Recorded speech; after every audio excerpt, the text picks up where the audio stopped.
to achieve that. When Kotlяревский wrote his Aeneid, what about Pushkin, Dostoevsky? What were they doing?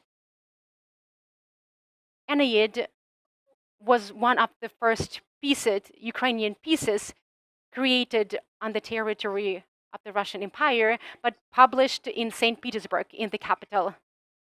But it was recited in Poltava, in Lviv, in St. Petersburg, in Moscow, because that language was clear. Well, now you hear from the Russians, we do not understand Ukrainian, but back then they did understand. By the way, if we have a look at the modern Russian language, we will still find a lot of Ukrainian words there, because the language was being forged here, and then some Turk words were added as well.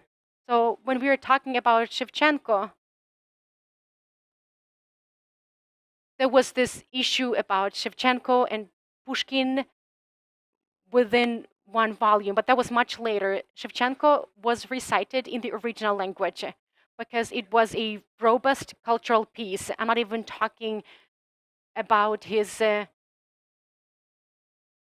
carved work, because basically he did rethink Rembrandt's art.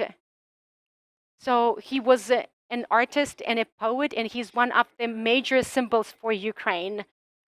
So this is something that was used by the Soviet authorities, Lesa, Franco, but certain filters were applied. Well, we all have our own filters. All epochs apply filters, and we're doing the same now. So when we are saying that we need to rethink all this, that we need to demonstrate how esteemed these people were. Last year, I managed the project entitled Lesa Ukrainka, 150 names. It was a completely different perspective on Lesa. Lesa as something intimate, as something close. Her journeys were depicted as her Instagram, the places that she visited, her statements, her direct speech, her biography. So these are European people. Where did Lesa publish her first books? In Lviv, not there, because it was not allowed there. Ivan Franko was her producer, basically. So when we're talking about Ukraine's unity from a cultural perspective, it's been unified for a long time. There were some territorial challenges and setbacks, and it's one of the reasons behind this war. Horrendous Russification, hideous propaganda that was imposed on entire regions. And this is something that led not just to loyalty, but also confrontation with Ukrainian culture. My grandfather told me that in the 1930s, Kharkiv was a Ukrainian-speaking language. Mayakovsky would go there and speak Ukrainian. I mean, his Ukrainian was quite poor, but since he was in Ukraine, he felt compelled to speak Ukrainian. And now let's remember Okan Elze. This is my experience. You have concert halls, stadiums, and young Russians were singing Ukrainian songs. In Ukraine, we're talking about thousands, tens of thousands, maybe even millions. When we are talking about the impact of Ukrainian culture on Russia, popular culture, elitarian culture, it's gigantic, it's just colossal.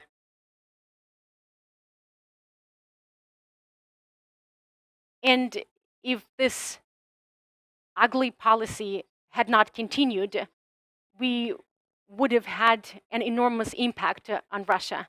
And I guess in terms of creativity, we would be in the lead. I don't really want to disclose all the ins and outs of our first triumph in Russia.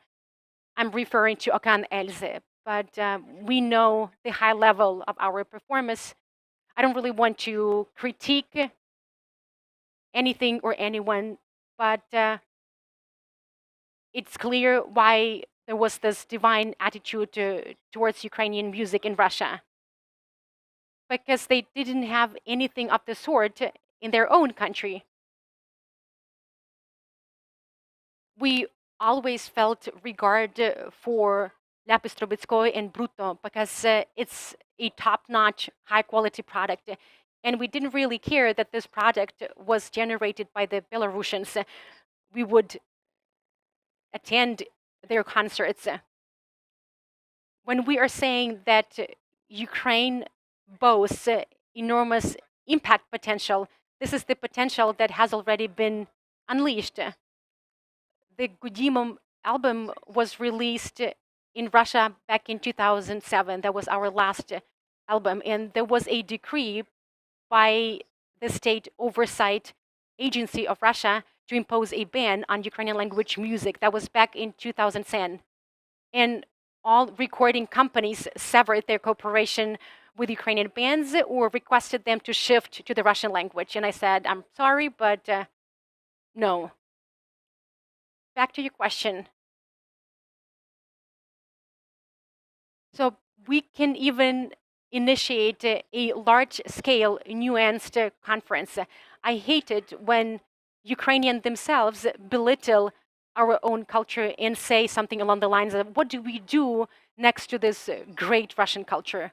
Well, I'm really sorry, but this great Russian culture and our great Ukrainian culture coexisted for a long time. And it's true indeed that Ukrainian culture nurtured and nourished Russian culture. So we need to be sober and objective in our thinking, and we need to understand who we view as part and parcel of our culture.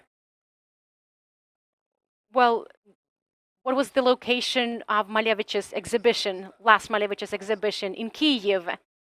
And he wrote a letter saying, please purchase at least a few pieces because I'm terminally ill and I don't really want to have them back.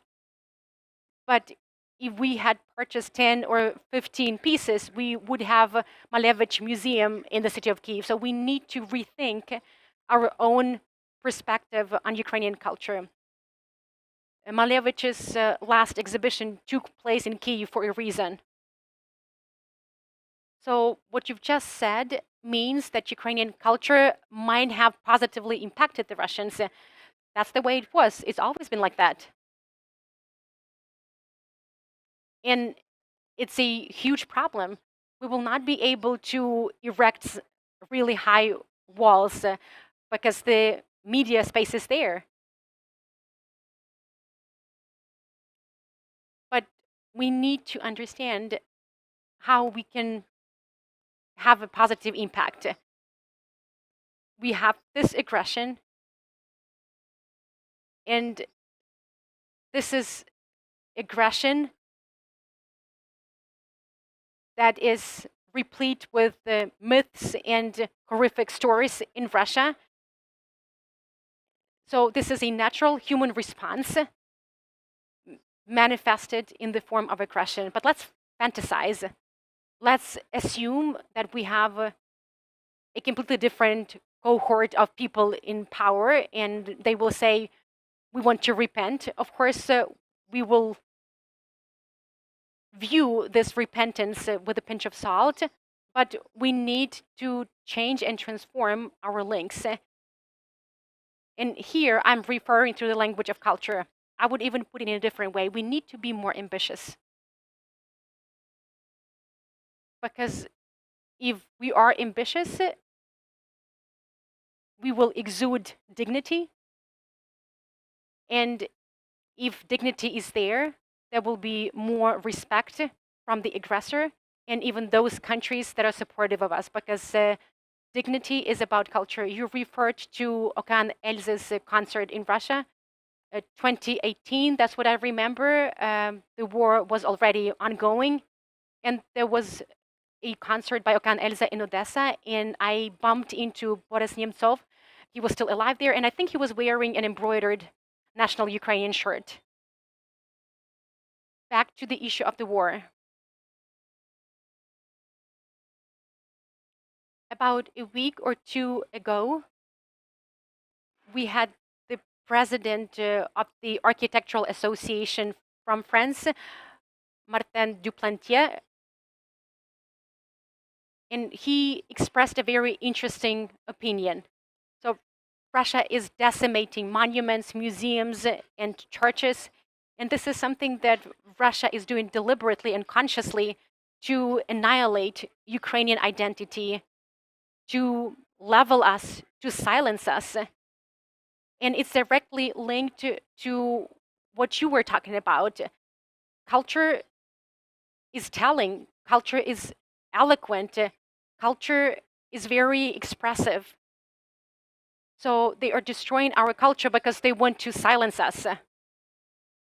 It's a poorly effective method, to be honest. Our culture is not as primitive as they might think. So our culture is not only about some architectural monuments or museum exhibits, but I'm sure that most of these museum exhibits were evacuated a long time ago. It's a different type of culture. Culture is within us. This is like this spring with living water.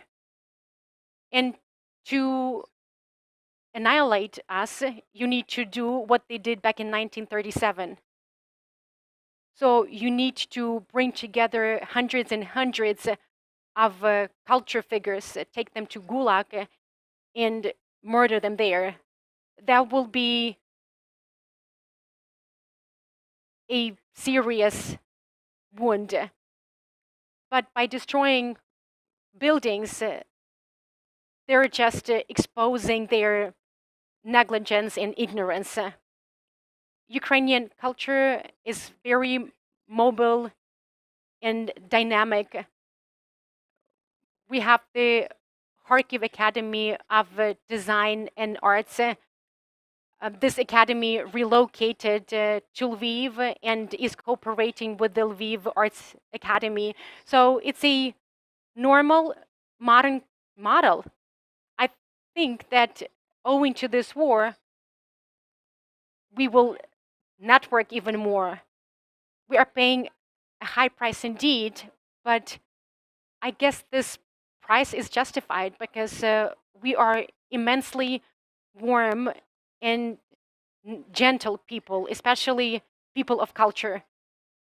The latter understand the value of one another. They can destroy physical infrastructure, but this is not the right technique to be utilized. It's not effective whatsoever. Well, maybe this guy from France conjures up some other images in his mind, Louvre and acts of terror concentrated, but we don't really have these things concentrated in Ukraine. Everything is scattered around, which is to our benefit. This threat will be there for many years to come. So we need to give thought to what we're going to do with our museum potential. We lost Malevich in the past, and the same holds true of other workers. Yana Klitschko, an arts expert, states that we need to give thought to how we can return those things that were stolen from us by Russia. This is something that they did in the Soviet times and even after the collapse of the Soviet Union.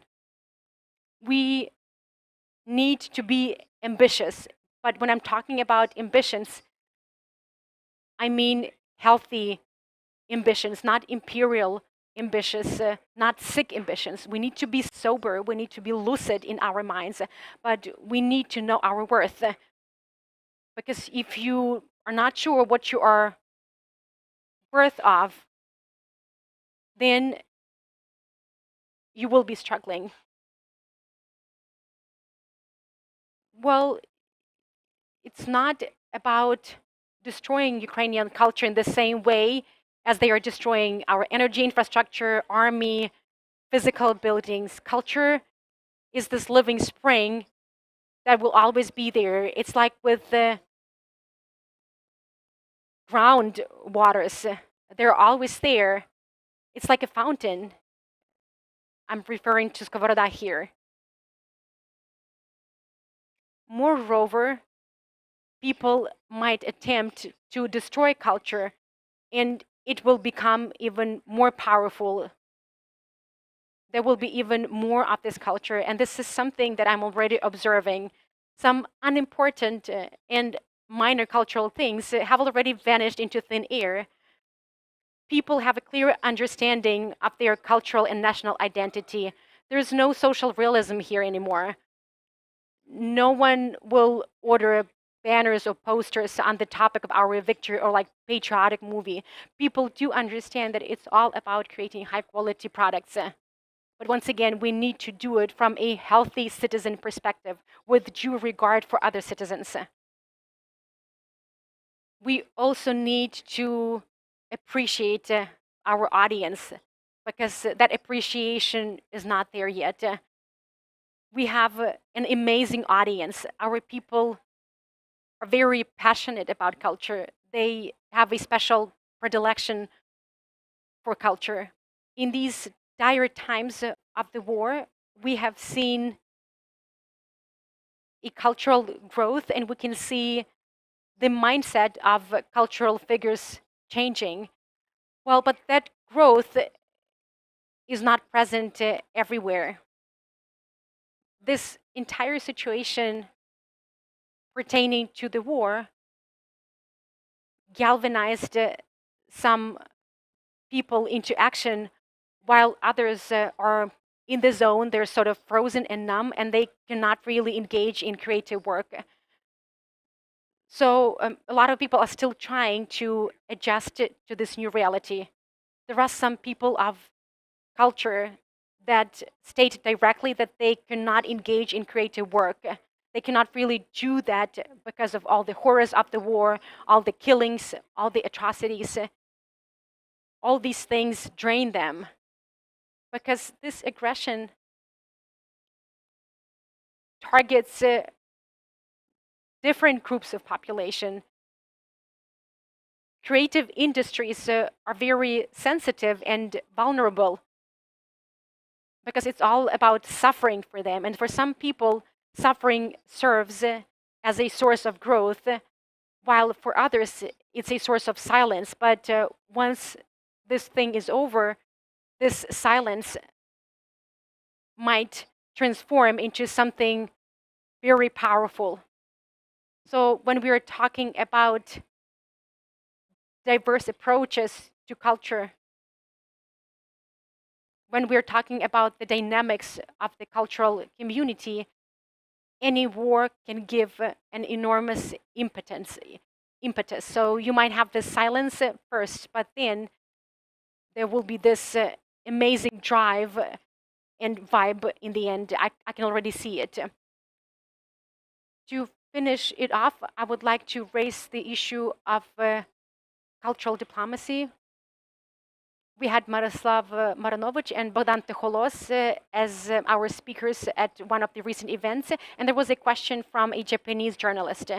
He said, well, I've come here, I've traveled throughout Ukraine, I've been to Kharkiv, Kyiv, Lviv, and on the way to Ukraine, I had my own stereotypes about your country.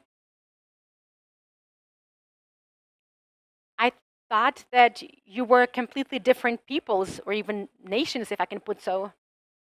That you were people with diverse interests. But having traveled around Ukraine, I've realized that you were the same in Lviv, Kyiv, Kharkiv. What is this uniting force? Shared bread, shared territory, or shared language? And he was taken aback when he heard the answers of our both speakers. None. It was all about shared values, values of dignity and freedom. Can we use culture to explain Ukraine in a better way to the rest of the world? Can we employ culture to respond to the world why Ukrainians are unrelenting, why they are not giving up, and why we put freedom first? The tradition of freedom is so deeply grounded in our history that we cannot even properly analyze it. When we're talking about this genome of freedom, it's part and parcel of our mindset or mental design. I would put it in the following way. Apart from shared values and this gene of freedom, we are also united by this aspiration for a good life here and now. We don't really want to postpone it until the next generation. I think Mr. Budin wrote about it. He elucidated the difference between a Russian village and a Ukrainian village. So you come to Ukraine, you see these neat white houses, you meet these handsome and tidy men in embroidered shirts, beautiful women, happy and joyful children. So it's all about this desire for a good life here and now, dignified life. So it's not just about values and this striving or longing for freedom. It's part and parcel of our dignity, and we're not really ready to change it for anything. We don't want to change it for cheap Russian gas or some fake promises and pledges by some other partners of ours. In the past 31 years, especially in the past 8 years, we have realized that a lot is contingent on us. And we basically determine the attitude of our overseas partners towards us. Culture is a solid tool that we can utilize to help our partners have a glimpse of our power and strength. And this is something that we have not seen since World War II. I mean, there was nothing of the kind during World War II. We have this hybrid phenomenon in the making right now, and this is something that will be explored in the future. As for communication, we will have 2 exhibitions in Vilnius. Well, the first one will be entitled Prostory, Spaces, a large-scale exhibition by 5 Ukrainian artists, Yanovich, Saihadovsky, Malishka, Portret Moldavanov. They all represent different regions of Ukraine, but they all will be united within the same space. So this is something that people can feast their eyes on. And another exhibition, Old and New Craftsmen, from Kyiv and from Lviv. Well, people are attentive. They have an eye for detail. They read who is from where. And my point is that culture can be a good manifestation of our level of development, our level of values, dignity. If we invested enormous efforts not to recover or reconstruct, we just need to develop our country in a different way. And we should not really wait until our victory. We need to already start rectifying our mistakes. And culture will play a crucial role here. Believe me, in 100, 200, or 300 years, historians will rewrite and rethink a lot of things, but culture and art will stay forever until the end of our mankind. And people will use all these creative pieces to glean philosophical insights. Therefore, we need to do everything within our capacity to cherish our culture, to preserve it. We need to be cultural watchdogs, but we should not be isolated. We must be open like we must be open to the world. Not only like Lviv, but like Ukraine recently as well. Nowadays, we are communicating powerful messages to the world about Ukraine. This is something that was lost in the past, but now we have Ukraine on the front pages of newspapers and media outlets. But hopefully, it will not be only about negative messages. Hopefully, the world will want to find out more about different tiers that we have in our country, including culture. Thank you very much for this conversation. I really hope that it has elucidated the essence of Ukrainians and why it's important to preserve and further develop Ukrainian culture. You briefly talked about the prospects of our culture during the war, after the war, when we obtain our victory. Well, I really hope that this victory will come as soon as possible, and I really hope that you all, people of culture, will have a lot of work on your plates. Well, you will definitely have a lot of work after our victory, but there are a lot of things that you can already do now. Well, thank you very much. Thank you, Taras, for superb moderation, and I'm very grateful to each and everyone who watched us today. Just a reminder that we had a joint meeting organized by Mediacentru Ukraine and Tvoe Misto Lviv Independent Media Hub, and the purpose is to communicate detailed information about Ukraine and the context of the war to international journalists. Stay tuned. Hope to see you soon.